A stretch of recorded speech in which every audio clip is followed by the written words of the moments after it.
안녕하세요. 시너지를 내는 작가 유길문입니다. 오늘 여러분들에게 공유드릴 책은 최진석 교수님의 인간이 그리는 무늬입니다. 인문학을 한마디로 인간이 그리는 무늬라고 이렇게 표현을 한 것 같고요. 부제로는 욕망하는 인문적 통찰의 힘. 예전에도 한번 최진석 교수님의 책은 탁월한 사회시선 한번 공유를 해드렸는데요.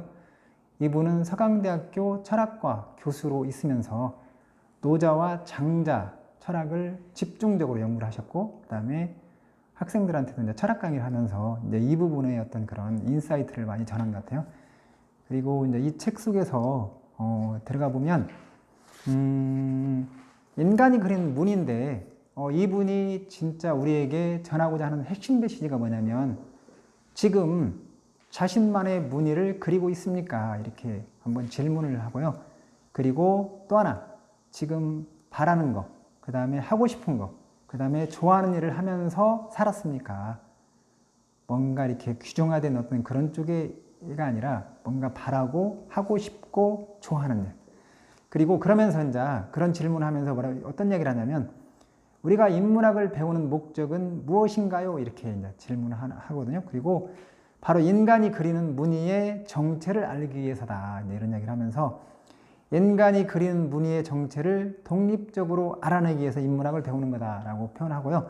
그 다음에 또 하나, 일반적으로 인문학적으로 만약 훈련이 되지 않을 때는 어떤 새로운 사태나 어떤 그런 사건을 만나면 보통 어떻게 반응하죠? 만약에 대개는 일단 좋다, 나쁘다, 아니면 마음에 든다, 안 든다, 이렇게 우선은 어떤 정치적인 판단을 한다는 거예요. 그냥 단호하게 열면. 그런데 중요한 것은 뭐냐면, 이렇게 정치적인 판단을 하게 해주는 것, 이건 도대체 뭐냐. 자기가 가지고 있는 이미 가지고 있는 어떤 신념이나 이념들이 너무 강하기 때문에 그런 거 아니냐, 알면.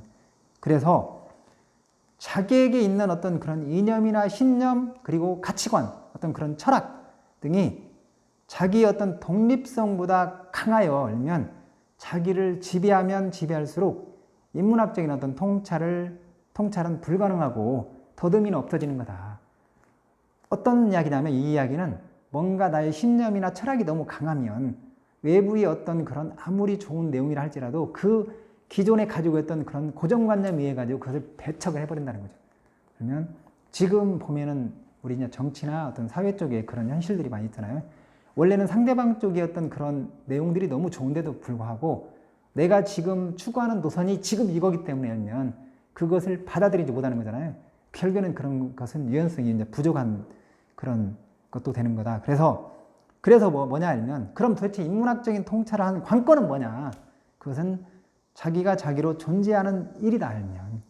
그리고 이념이나 어떤 그런 가치관, 어떤 신념을 뭔가 뚫고 이 세계에 뭔가 자기 스스로 우뚝 서는 일, 그리고 이제 그런 부분들을 뭔가 휘둘리지 않고, 물론 근다고 해서 나만의 철학이나 신념을 갖지 말라는 얘기 아니라 나만의 철학이나 신념을 가지면서도 알면 그것을 뛰어넘어서 그 너머에 상대방을 인정하고 만약에 새로운 것들이 왔을 때 그것을 바라볼 수 있는 어떤 힘을 가져야 되는 거다. 이게 바로 인문학적인 통찰이다. 이런 이야기를 하고 있습니다. 그리고 이제 책 속으로 들어가 보면, 책 속에 이제 안에 보면 이게 이제 어떻게 보면 우리나라도 그렇고 어떤 대부분의 어떤 사회나 초기 단계에서는 정치학이나 어떤 법학이 중심이 된다고 해요. 그리고 조금 더 나아지면 경제학이나 경영학이나 어떤 그런 사회학, 그런 학문이 주도적으로 움직이고, 그 다음에 이제 발전하는 게 일면 철학이나 역사, 그 다음에 이제 이런 쪽의 인문 해서 이제 그런 쪽에 심리나 이런 쪽에 이런 부분을 바탕으로 한 인문학이 이제 중심이 되고, 그 다음에 이보다도 더 발전한 그런 나라에서는 고고학이나 인류학 쪽이 이제 알면 그쪽이 중심이 된다고 해요. 근데 지금 우리나라는 인문학 쪽에 지금 계속 사람들이 인문학 쪽에 열풍이 불고 있잖아요.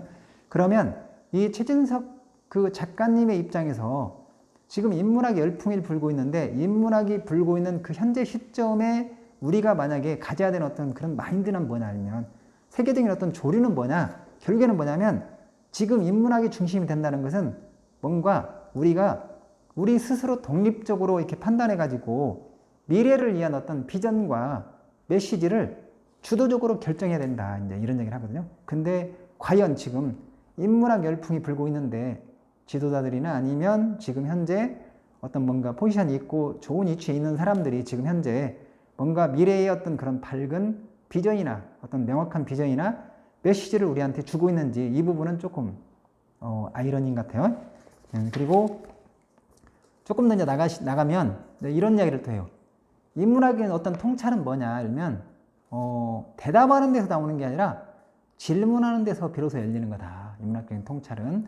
그리고 과거에 이제 보면 그런 거잖아요. 인문학 쪽에 해가지고 통찰 쪽에 해서 그걸 얻기 위해서 끊임없이 질문을 많이 하잖아요. 한 가지 질문을 놓고 계속 반복해서 질문하고 또 질문하고 그렇게 하다 보면 거기서 성찰을 통해서 새로운 나를 발견하고 뭔가 또 새로운 메시지를 발견하고 거기서 또 아이디어를 얻고 인사이드를 얻고 그래서 이제 어떻게 보면 서양 철학 쪽에서 그런 얘기 나오잖아요. 숙과지 않은 삶은 살 가치가 없다. 이러면 숙과지 않은 삶은 살 가치가 없다. 이런 말도 표현을 하잖아요. 그 정도로 하면 뭔가 질문하는 삶, 대답하는 삶만이 아니라 뭔가 질문하는 삶이 중요하다. 하면 인문학적인 통찰은 대답하는 데서 오는 것이 아니라 질문하는 데서 비로소 열린다. 이런 부분들을 강조를 하고 있고요. 그 다음에 자 그렇다면 어떻든 간에 이 최진석 그 작가님이 하고자 하는 이야기 중에 핵심 중에 하나가 뭐냐면 인문이라는 것은 인간이 그리는 문이다 알면 그런데 인간이 그리는 무늬를 우리가 제대로 볼 수 있어야 한다 이런 이야기를 하는 거고 그 다음에 이걸 제대로 볼 수 있으려면 자아가 준비되어 있어야 한다. 자아가. 그러면 자아가 도대체 뭐냐? 이제 최진석 교수의 이야기에 의하면 자기를 어떤 지배하고 있던 어떤 이념이나 신념 그리고 가치관으로부터 벗어나는 것 알면 자아라는 것을 알면 기존에 내가 어떤 가지고 있는 신념이나 철학 그것만을 고집하는 게 아니라 그것에서 벗어나는 것 알면 근데 그 의미가 뭐냐면 그런 것들을 부정하고 제거한다는 뜻이 아니라 그런 것들로부터 자기가 지배를 받지 않는다는 뜻이 알면 그러니까 어떤 신념이나 철학이 있다고 하더라도 알면 그게 너무 확고하다 보면 상대방의 어떤 그런 모든 어떤 이론이나 아니면 어떤 그런 법칙이나 이런 것들을 그냥 무조건 그냥 부정할 수 있잖아요. 그렇지 않는 게면 결국에는 자아를 갖는 거다. 그러니까 결국에는 이게 인문 쪽에 해가지고 우리가 추구하는 핵심이 그거다 알면 이런 얘기를 하는 거고 그래서 이런 질문을 또 최진석 작가님은 하네요. 여러분들이 만약에 지식이 증가하고 경험이 늘어남에 따라서 더 혹시 자유로워졌냐 알면 더 행복해졌냐 알면 더 유연해졌냐 알면 더 관용적인 사람이 됐냐 지식은 증가하고 경험이 늘었는데 알면 더 자유롭지 못하고 더 유연해지지 않고 그것은 어떻게 보면 우리가 한 번 정도는 생각해 봐야 되는 거 아니냐 그래서 조금 더 알면 인문학 쪽에 알면 더 우리가 더 들여다보고 통찰해야 되는 거 아니냐 이런 것을 우리한테 또 메시지를 전하고 있는 것 같아요. 그리고 자 그러면서 이제 어떻게 보면 이게 부제도 있지만 욕망하는 인문적 통찰의 힘이라고 했잖아요. 그러면서 페이지 121페이지 나와 있는 건데 우리가 인문적 통찰을 한다는 게 도대체 뭐냐 알면 다시 이제 이야기를 하는데 시멘트 콘크리트처럼 굳어져 있는 상태를 부드러운 상태로 볼 수 있는 힘을 갖는 거다 이렇게 이야기를 하거든요. 그러면 이게 도대체 어떤 이야기냐면 이것은 뭐냐면 조금 어떤 딱딱한 것을 좀 말랑말랑하게 하는 그런 의미가 있는 거잖아요. 그러니까 명사는 어떻게 보면 굳어져 있는 거고 동사는 움직이는 거잖아요. 이게 명사의 어떤 그런 병사적으로 세계를 보는 습관을 동사화하는 거다 실은 인문학적인 통찰의 핵심은. 그러면서 그래서 이제 그러면 그렇게 하기 위한 가장 중요한 게 뭐냐? 여기서 이제 책 속에는 그런 얘기를 해요. 121페이지에 그래서 우리에게 바로 예술이 필요한 거다 알면 예술이라고 하면 뭐 그림 아니면 뭐 노래 뭐 아니면 뭐 다 해당이 되는 댄스 막 이런 거 다 해당이 되는 거죠. 예를 들면 그렇죠. 그래서 예술은 명사적으로 굳어진 나를 동사하도록 자극시키는 그런 힘을 가지고 있는 거다. 그런 이야기를 하는 거고요.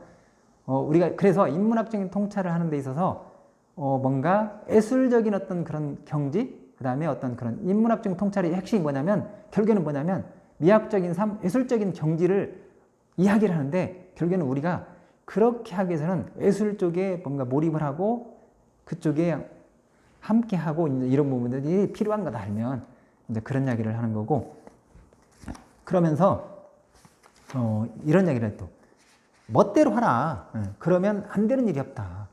그러니까 어떤 지도자 입장에서는 일면 백성들이 일면 뭔가 이렇게 함께하는 사람들이 각자 제멋대로 이렇게 할 수 있게 해주는 게 되게 중요하대요. 그래야 틀을 벗어날 수 있다는 거예요. 그런 이야기를 또 하고, 그 다음에 또 이제 이런 이야기를 해요. 만약에 오늘날 어떤 그런 디자인이나 이런 것 쪽이 이성이 아니라 감성을 추구하잖아요. 그리고 직선보다는 곡선을 추구하고, 이것은 140페이지에 나와 있는 건데, 그리고 인간의 욕망이 긍정이 되고, 이런 것은 뭐냐면 모두 현대 방향이 교크하기 때문에 그런 거다. 그러면 이런 현대 방향을 깊게 인식한다면 우리가 알고 있던 어떤 고정화된 배움 쪽에 몰입하는 공자나 어떤 맹자 쪽의 이런 사상보다는 노자나 장자를 만약에 우리가 공부하고 활용한다는 것이 그것이 더 오히려 알면 지금의 현대의 어떤 그런 방향하고는 맞는 거다 알면 이것은 선택의 문제인 거고 꼭 이것은 여기 이제 최진석 교수가 이렇게 이야기하는 거고 이게 정답일 수는 없는 거잖아요. 근데 어떻든 간에 현대 어떤 방향과 뭔가 이게 노자나 장자가 더 알면 지금의 어떤 그런 흐름하고 트렌드하고는 맞을 수 있다. 이제 이런 이야기를 하는 거예요. 그리고 또 이제 이런 얘기를 해요. 뭐냐면 자기를 만나는 그런 방법이 있다면 내가 나를 잘 아는 것 같지만 잘 모르잖아요. 그래서 나를 아는 게 중요한데 나를 알려면 글쓰기가 되게 중요하다. 글쓰기는 나를 성찰하게 하고 나를 또 돌아보게 하고 그리고 또 하나 뭐냐면 운동하는 것도 필요하고 그 다음에 세 번째는 낭송을 이야기하거든요. 낭송. 첫 번째는 글쓰기, 그 다음에 두 번째는 운동, 그 다음에 세 번째는 낭송을 이야기를 하고 있거든요. 근데 그런 부분도 한번 생각을 해보면 좋을 것 같아요. 그리고 뭔가 이제 여기에 이제 보면 뭔가 나를 깨는 방법이 나오거든요. 280페이지에 나오는데 세숫대야로 계란을 깰 수 있는데 예를면 근데 그 계란이 구멍 속에 있다든가 아니면 틈이나 모서리에 있을 때 그걸 깰려면 어떻게 해야 되냐. 그러면 세숫대야가 자기 모습을 포기를 해야 된다면 그냥 세숫대야 모습으로 해가지고 구멍에 있는 아니면 틈에 있는 모서리에 있는 계란을 깰 수는 없는 거잖아요. 자기 모습을 내면 포기하고 뭔가 찌그러지고 일면 그래야 일면 그걸 깰 수 있는 거잖아요. 결국에는 이런 게 어떻게 보면 유연성인가 달면 내 모습을 뭔가 던지고 뭔가 나를 내면 포기를 할 때 나를 던질 때 이제 그러면 그게 결국에는 뭔가 유연성하고도 연결이 되는 거다. 이제 이런 얘기를 하는 거고 그리고 이제 마지막으로 이 최진석 교수가 인간이 그리는 무늬에서 전하고자 하는 핵심 메시지는 뭐냐면 오직 자신으로 돌아가라. 그리고 오직 자신의 욕망에 집중하라 이런 얘기를 하거든요. 여러분 혹시 인간이 그리는 무늬 여러분이 도움이 되셨습니까? 그렇다고 한다면 구독 버튼 꼭 한번 눌러주시면 감사하겠습니다.